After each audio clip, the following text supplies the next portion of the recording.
So Lego Universe is basically a full-featured, age-appropriate MMO for kids based on a Lego play theme. The core tenets are really kids building, playing, and socializing together. We're going to start at Character Create. The focus here is really on customization. Lego's all about recombining elements to make something that's really uniquely yours, really creative. In Character Create, we have over 3 million combinations before you even enter the game. So once you do enter the game, there's tons of equipment and new items you can get to customize yourself even further. But this gives you an idea of what the entry into the game looks like.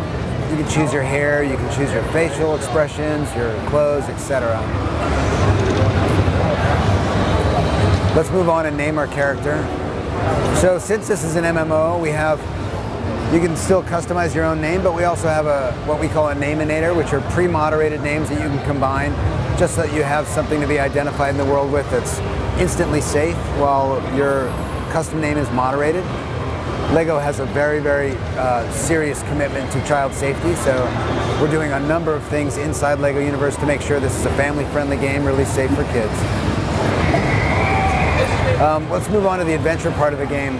There's really a lot going on here. There's an epic battle between good and evil, chaos and imagination.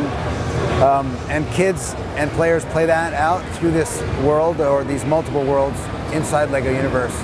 So there's battle and achievements and all kinds of stuff that you'd expect from a regular MMO. You can see this character is quite kitted out. I would imagine that this is, after quite a bit of gameplay, you can get this kind of equipment and weaponry and skill sets.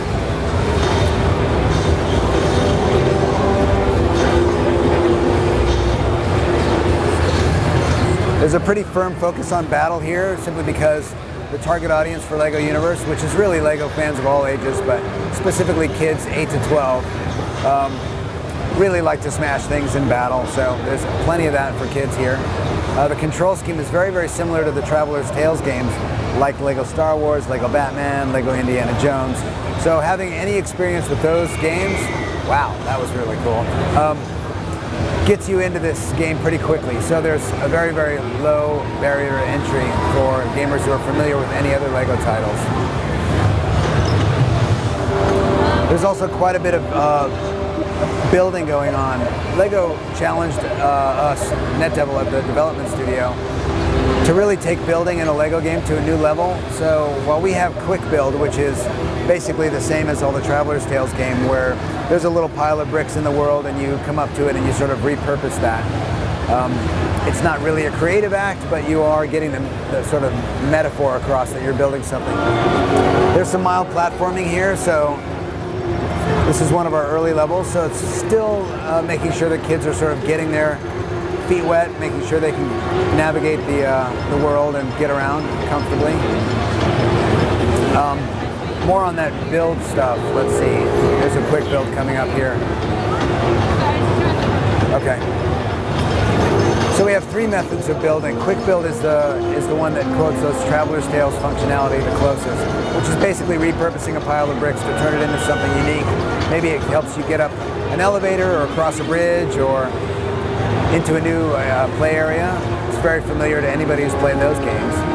But we also have a modular build component, which allows you to build vehicles like rockets or race cars. It turns out that building a car out of Lego is not very easy, so what we do is we put it into pre-made modules. We drop those modules throughout the world and allow you to recombine them in different ways. So you and I could build a race car out of the same basic parts, but they're going to look different simply because we've either collected different modules or we put them together in a unique way. So there's a little creativity sneaking in there, but it's still very, very accessible.